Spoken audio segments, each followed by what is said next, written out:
বাড়িতে মেহমান আসলে মাথা খারাপ হয়ে যায় এটা ভেবে কিভাবে আপ্যায়ন করলে মেহমান খুশি হবে। তো আজকে মেহমান এসেছিল বাড়িতে, তাই অনেক রান্নাবান্না করেছি আর সেসব রান্নাবান্না ভিডিওই থাকছে আজকের ব্লগে। ফার্স্টেই আমি প্রেশার কুকারে ছোলার ডাল সিদ্ধ করে নামিয়ে রেখেছি, ডালটা একটু বসিয়ে রেখেছি আর তারপর একটু লাচ্চা সেমাই রান্না করার জন্য দুধটাও প্রস্তুত করে নিয়েছি আর তারপর দুধে সেমাইটা দিয়ে সেমাই রান্নাটা শেষ। আর এখন আমি সেই ছোলার ডালটা রান্না করে নিব। তো একটু তেল দিয়ে নিলাম ছোলার ডালে আর তারপর আলু ভেজে নিলাম। যেহেতু এখন পরোটা ভাজা হবে তাই ভাবলাম পরোটার সাথে একটু আলুও ভেজে নিই। তো পরোটাটাও আমি ভেজে নিব। অনেকগুলো পরোটা বানাতে হবে, যেহেতু পরোটা বানাতে বানাতে ভাজা যায় না, তাই ভাবলাম পরোটাগুলো আগে বানিয়েই নিই তারপর ভেজে নিব। তো এখানে আমি পরোটা ভাজার জন্য আটাগুলো একটু গোল করে নিচ্ছিলাম আর তারপর পরোটাটা বানাচ্ছিলাম আর তারপর আমার বোনও একটু পরোটা বানাতে আমাকে হেল্প করছিল আর আমি এদিকে পরোটাগুলো ভেজে নিয়েছি। আর দেখতে দেখতে আমার সবগুলো পরোটা ভাজা কমপ্লিট হয়ে গেছে। এই যে অনেকগুলো পরোটা ভেজেছি। আর তারপর ভাবলাম একটু মাংসটাও রান্না করে নিই। এখানে আমি ছাগলের মাংস রান্না করেছি, যেহেতু আমি গরুর মাংস সহ রান্না করব তাই ভাবলাম ছাগলের মাংসটা একটু অল্প করে রান্না করি। আর মাংসে একটু আলু দিয়ে নিলাম। মাংসে আলু দিলে আমার মনে হয় টেস্টটা একটু বেড়েই যায় আর আমার মাংসের আলু খেতে আমার অনেক বেশি ভালো লাগে।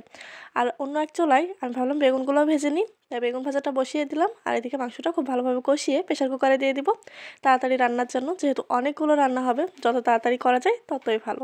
তো এদিকে বেগুন ভাজাটাও একদম রেডি, তো আমি তুলে নিব। আমি যেহেতু পোলাও রান্না করব তাই ভাবলাম পোলাওয়ের সাথে খাওয়ার জন্য একটু ডিম ভুনাও করে নিই। অনেক তাড়াহুড়ো করে অনেকগুলো রান্না করেছি সেদিন। বাড়িতে মেহমান আসলে আমার অনেক বেশি ভালো লাগে, মনে হয় কিভাবে আপ্যায়ন করি, কি রান্না করি এরকম। হঠাৎ করে কোনো মেহমান আসলে আমার হাতের কাছে আমি যা যা পাই সবই রান্না করার চেষ্টা করি। আর যদি বলে করে মেহমান আসে তো অবশ্যই আমি আগে থেকে অনেক অনেক বাজার করে রাখি। তো এদিকে আমি গরুর মাংসটাও কুটে ধুয়ে নিব। গরুর মাংসটা বাজার থেকে আনতে একটু লেট হয়েছিল তাই আমি লাস্টে রান্না করছি আর কোটাও ছিল না, তাই ভাবলাম একটু কুটে নিই। এদিকে গরুর মাংসগুলো আমার মন মতো সাইজ করে কেটে নিচ্ছি আর তারপর বেশ কয়েকবার পরিষ্কার করে ধুয়েও নিয়েছি। আর এদিকে আমার মশলাটাও কষানো শেষ আর গরুর মাংসটা রান্নাও শুরু করে দিয়েছি। গরুর মাংসটাও বেশ খানিকক্ষণ কষিয়ে নিয়ে প্রেশার কুকারে রান্না করতে দিব, যেহেতু হাতে অনেক রান্না এখনো বাকি আছে আর অনেক তাড়াহুড়ো করছি, তাই যত তাড়াতাড়ি সম্ভব রান্নাটা শেষ করব। আর ওই যে বললাম মাংসে আলু খেতে আমার অনেক বেশি ভালো লাগে, তাই গরুর মাংস কিছুটা আলু দিয়ে দিলাম।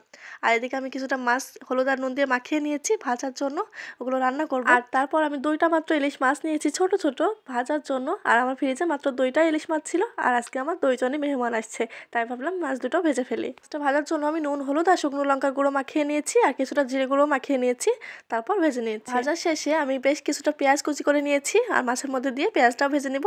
পেঁয়াজ কুচিটা মাছের মধ্যে দিয়ে ভেজে নিলে খেতে বেশ ভালো লাগে। তারপর আমি বড় মাছগুলো রান্না করে নিব আর তার জন্য আগে ভেজে নিচ্ছি। এগুলো কি মাছ ঠিক আমার মনে আসছে না, তবে ফ্রিজে আমার এই মাছই ছিল।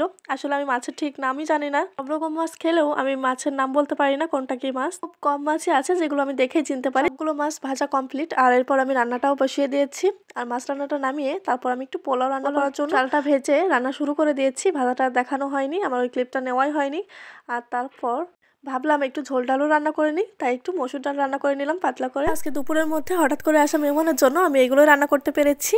আর এই যে আমি পোলাও রান্না করেছি, সাথে গরু মাংস, ছাগলের মাংস, মাছ ভাজা আর 2 রকম সালাদ করেছি আর ঝোল ডাল। এতে পরোটা, আলু ভাজা, সেমাই, দই মিষ্টি এগুলো তো ছিলই। তো সেগুলো আর ভিডিও ক্লিপ নেওয়া হয়নি, তাড়াহুড়োতে খুব কমই ভিডিও ক্লিপ নিতে পেরেছি, অনেক কিছুই নিতে পারিনি। তো এই ছিল আজকের ভিডিও। আমার মেহমান আপ্যায়ন কেমন হলো অবশ্যই জানাবেন।